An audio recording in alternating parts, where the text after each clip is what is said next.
Bismillahirrahmanirrahim. Assalamualaikum warahmatullahi wabarakatuh.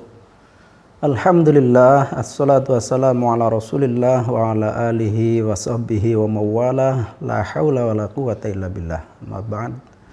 Saudaraku yang kami cintai dimanapun Anda berada, kita bersyukur kehadirat Allah Ta'ala karena kita diberi nikmat yang sangat banyak sehingga kita dapat menjalankan ibadah di bulan Ramadan ini. Semoga amal ibadah kita diterima oleh Allah Subhanahu wa taala. Allahumma amin. Baik, pada kesempatan ini kami akan membahas tentang Qiyamul Ramadan atau Qiyamul Lail atau salat malam atau juga tahajud atau juga tarawih. Orang umum menyebutnya dengan sebutan tarawih. Nah, saudaraku, Qiyam Ramadan, sholat lail, sholat tarawih itu adalah menunjuk satu sholat yang sama, yaitu ibadah sholat yang dilakukan oleh Rasul setelah sholat Isya sampai sebelum menjelang sholat subuh. Disebut Qiyamul Lail karena Qiyam berdiri lama. Rasul melaksanakannya dengan berdiri lama. Setiap rakaatnya beliau rakaat pertama membaca Al-Fatihah, setelahnya surat Al-Baqarah, dilanjut Al-Imran, An-Nisa, yang itu menyebabkan lama sehingga disebut qiyam. Lalu salat lail karena memang dilaksanakan pada malam hari. Kemudian Qiyamul Ramadan itu karena dijalankan pada bulan Ramadan.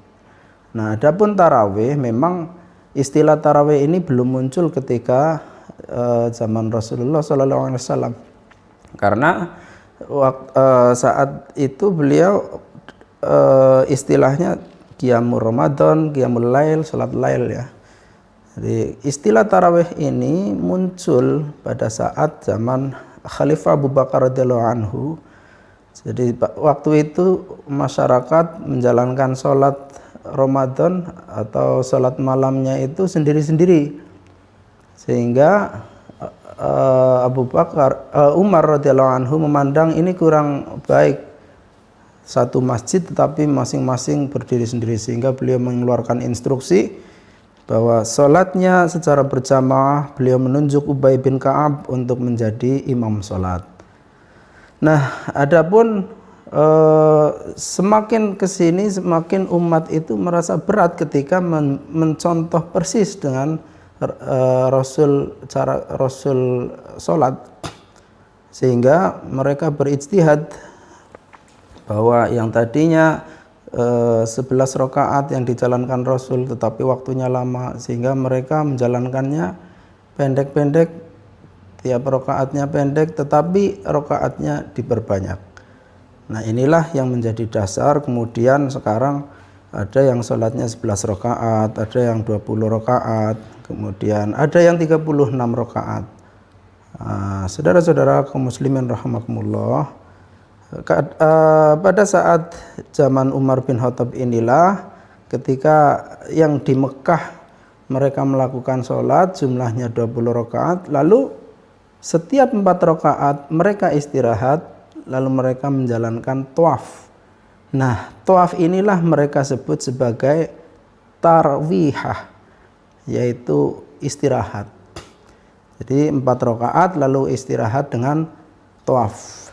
Nah, kemudian karena tawafnya, karena istirahatnya tidak hanya sekali, sehingga disebut sebagai tarawih, jamak dari tarwihah. Nah, oleh karena itu orang-orang sekarang familiar dengan istilah tarawih. Nah, itulah hanya beda istilah tetapi sesungguhnya menunjuk kepada ibadah yang sama.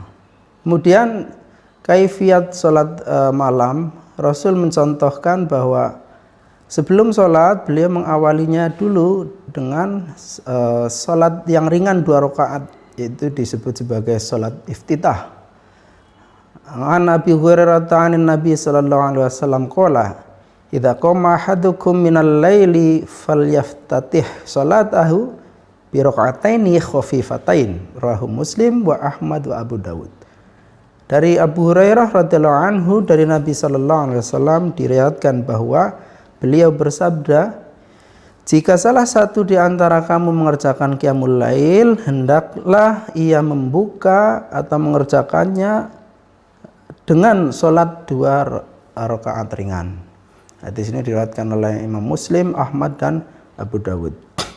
Nah, kemudian beliau sholat iftitah dengan membaca iftitah secara khusus, yaitu subhanallahil malakut wal jabarut wal kibriya wal azamah. Ini doa yang secara khusus dicontohkan oleh Rasul dari hadis yang diriwayatkan dari Abu Hudzaifah al-Yaman. Jadi kalau orang yang mau menjalankan dengan membaca doa iftitah ini sangat dianjurkan karena itu sebagai sunnah Rasul. Adapun kalau ada orang yang tidak hafal dengan doa subhanallahil malakut wal jabarut wal kibriya wal azamah, boleh juga dengan doa-doa iftitah yang lain. Beliau setiap rakaat hanya membaca iftitah lalu Al-Fatihah tanpa surat. Rakaat yang kedua beliau membaca Al-Fatihah tanpa surat. Nah, ini yang pertama. Kemudian dilanjut sholat 11 rakaat. Rasul menjalankannya hanya 11 rakaat.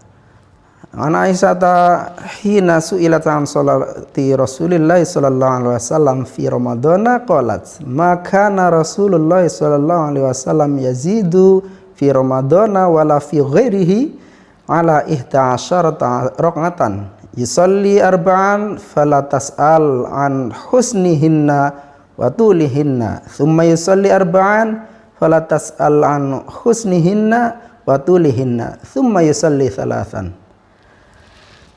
Rahul Bukhari wa Muslim. Dari Aisyah radhiyallahu anhu, ketika dia ditanya mengenai salat Rasul sallallahu alaihi wasallam di bulan Ramadan, Aisyah menjawab, Nabi sallallahu alaihi wasallam tidak pernah melakukan salat sunat di bulan Ramadan dan bulan lainnya lebih dari 11 rakaat.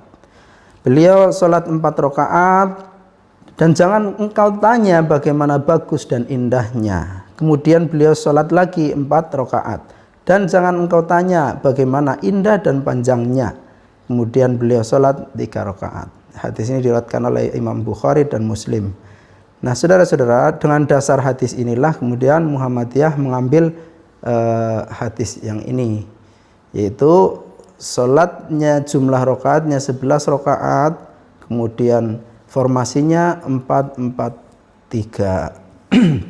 Nah, apakah jumlah rakaatnya harus seperti itu?